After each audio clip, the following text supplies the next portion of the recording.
Hi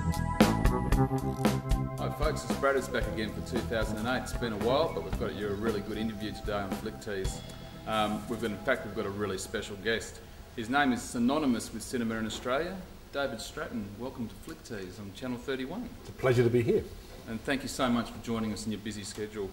Look, there's just so many things that you want to ask David, and I think people have been asking questions all day, so we'll just start with the present. David, what are you doing in lovely wet old Perth at this time of year? Well, I'm here giving a couple of seminars, or master classes as they're called very grandly, here at the university for SAE, connected with the Revelation Film Festival. So we've been talking today about my book, I Peed on Fellini, and also about Australian cinema. And tomorrow we're trying to condense my 10-year history course that I do in Sydney, history of world cinema, into one day. I wanted to go back to the start because your career absolutely intrigues me, and I read that your passion for movies started back in the World War II era, where you had to leave London, I assume, and go to Hampshire to stay with your grandmother. How did that passion unfold in those years? It was just that we kept going to the cinema. My grandmother was a great cinema goer. She was completely indiscriminate. She would go and see anything and everything. And against my mother's wishes, my mother was occupied doing volunteer work for the Red Cross. My father was away in the army, and so my grandmother just took me to the cinema every afternoon, and I knew no other life, really. Yeah. That was it for Do you recall what the first movie that grabbed you? I don't. Well, the first one that grabbed me was possibly Bambi. Which is a very horrific film, because there's a famous scene in which Bambi's mother is shot dead by hunters, and he's never seen his father. Well, I'd never seen my father either in memory, so I was in a very vulnerable position to see a film like that. But then, of course, there were lots of other films, because we went to see films that were really not suitable for children. Sure. They weren't kids' films at all. Well, one of them was just after the war, when all this was coming to an end. One of the most vivid memories I have at the age of 6 was seeing Duel in the Sun, King Vidor's big epic western, which is extremely dark, especially towards the end. And there were images there that I didn't forget for years. Wow. And then from there you became very active in your local film society for some period of time. And then around about 62 you came to 63. Australia? 63? 63 I came to Australia, yes, passing through Fremantle on the way. It was my first port of call. So I saw Perth for the first time in probably July of 63, something like that.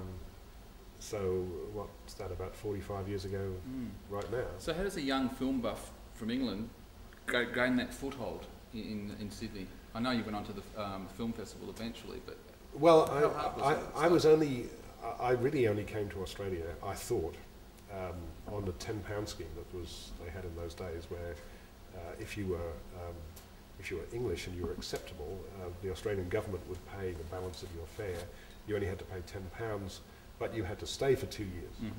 And I just wanted to travel and see the world. I had no intention of staying in Australia, not the faintest idea of doing that. I just wanted to see the world, and so I assumed that when the 2 years were up, I would go back to England, and that was my intention. But it didn't work out that way. I became involved with the Sydney Film Festival, and particularly I became involved with censorship, which was a big issue in those days. It wasn't really a big issue because at that time nobody was talking about it, and I thought people should talk about it because it was something that was very obvious to me, having come from England, where I'd seen a lot of the new films which were in some cases were banned in Australia, like Abu Dussouf's Breathless, Godard's absolutely crucially important film, was banned in Australia. And so censorship was a very big issue here, and I thought it needed to be, it needed a light shone on it, and I had nothing to lose because I thought I was going to stay here for a couple of years. I thought I may as well come in, stir up the hornet's nest and then go, but as it turned out I stayed. I want to touch on French cinema first of all, because I was really interested when I read some time ago that I'll read this, the Commander in the Order of Arts and Literature for your services to cinema. And your passion for French movies and French film is, you know, well known. What is it about French cinema that inspires you, say? Well, I think French cinema was an inspiration for me at the age that I am when the new wave began at the end of the 50s. And you saw for the first time films like, in London I was seeing films like Godard's Breathless and Truffaut's The 400 Blows and Chabrol's Les Cousins and films like this. I mean, that was just like a whole new way of seeing films. It was so free and liberated, and I hadn't seen anything quite like it before. I mean, I think it amazed the world at the time. And of course it influenced cinema in many other countries, from Czechoslovakia to Hollywood. So that was such a great period of French cinema. And when I started directing the Sydney Film Festival, French cinema was very, very important. And so I would go to France every year.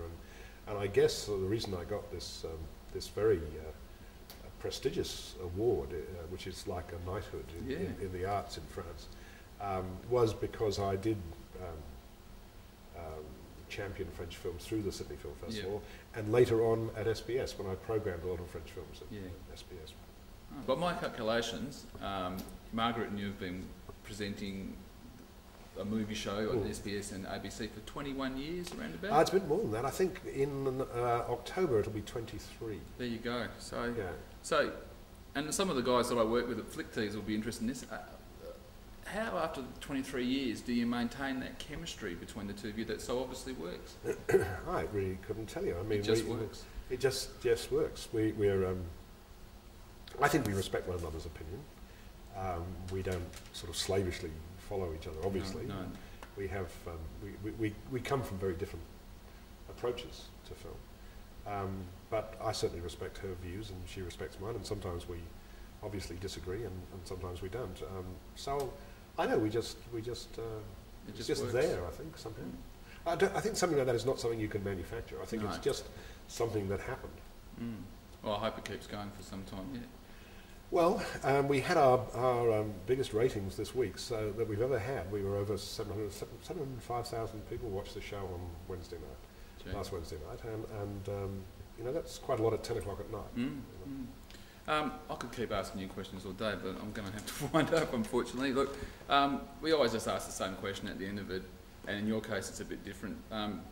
Is there anything this year that's really grabbed your mind at the cinema that you want to share with our viewers, perhaps so they can check it out if they haven't already? Look, there are so many different kinds of films. You know? I mean, I think one of the films that I've found most stimulating was a film called The Band's Visit, which is an Israeli film about an Egyptian band that gets lost and stranded in Israel, which is a comedy, but a comedy with a lot to say about Middle East relations.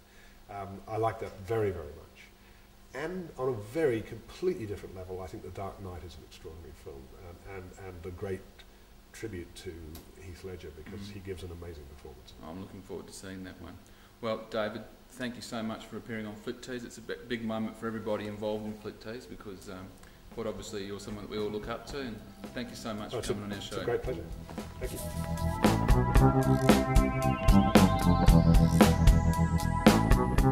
you.